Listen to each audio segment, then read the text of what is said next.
Uh, so this is going to be another movie review. This one's called Lone Wolf,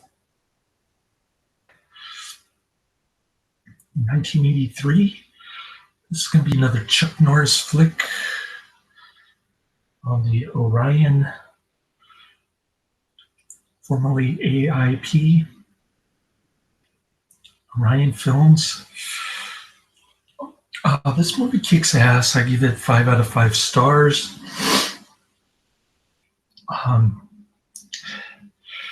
Sure, the plot is lame and the story is hard to follow, but who cares? This movie is an action movie all the way, and it doesn't pretend to be anything else. Although there is that little love triangle going on between David Carradine, Chuck Norris, and the Nicaraguan babe who's pretending to be Mexican.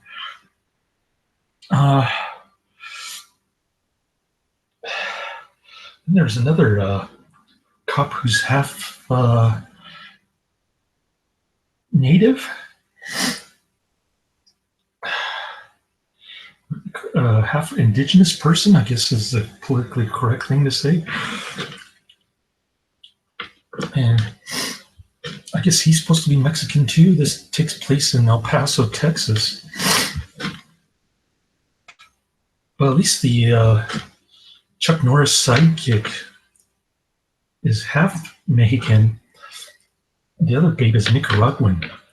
She's like a model. She was in a James Bond flick that I might have seen when I was about 13 on a big screen.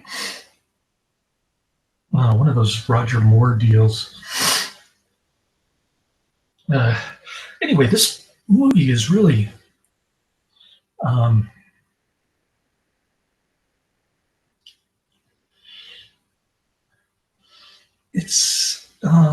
it's about Chuck Norris, who plays a Texas Ranger. Ding! He's called Lone Wolf McQuade because he lives by himself. I guess he's separated or divorced or something. He lives like a slob. He reminds me of my stepdad.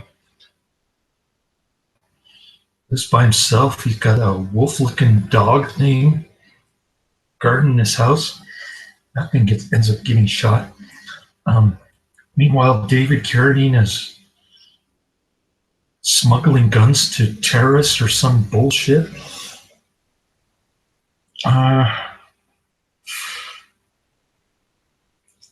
Then there's another guy who's involved. I'm not sure what his involvement is.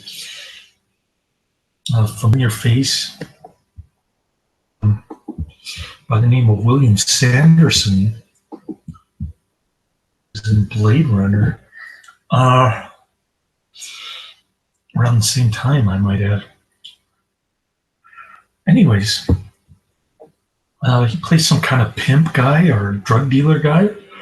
I'm not sure how he's involved with David Carradine, but there's a ridiculous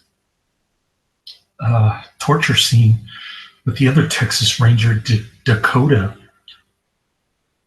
of William Sanderson character. I forget his name, like Spot or something silly. And Spot tells him,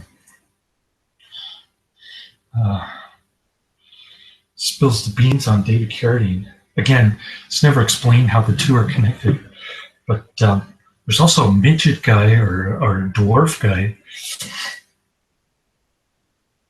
I guess that's a mean way of saying a little person. He's kind of in the shadows. He's got some kind of business deal with David Carradine, and David Carradine double crosses him, the little midget guy.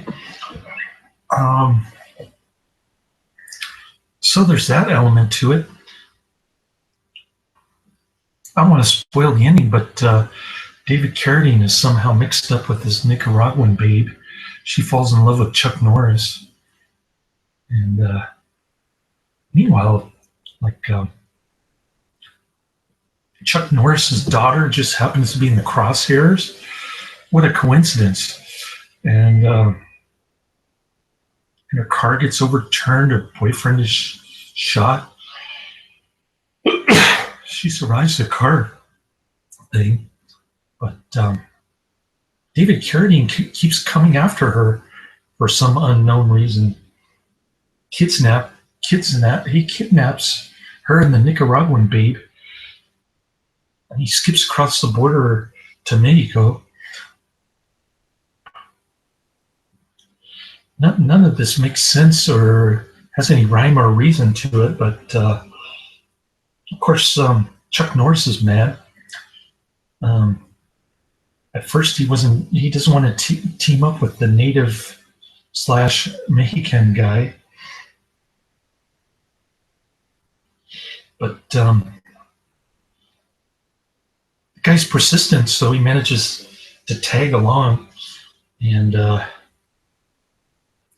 FBI dude, who uses the N-word on himself, he says that he likes to break the rules. Well, what kind of G-man doesn't like to break the rules? I mean, just ask Randy Weaver or David Koresh. Oh, wait a minute, they're both dead, right? So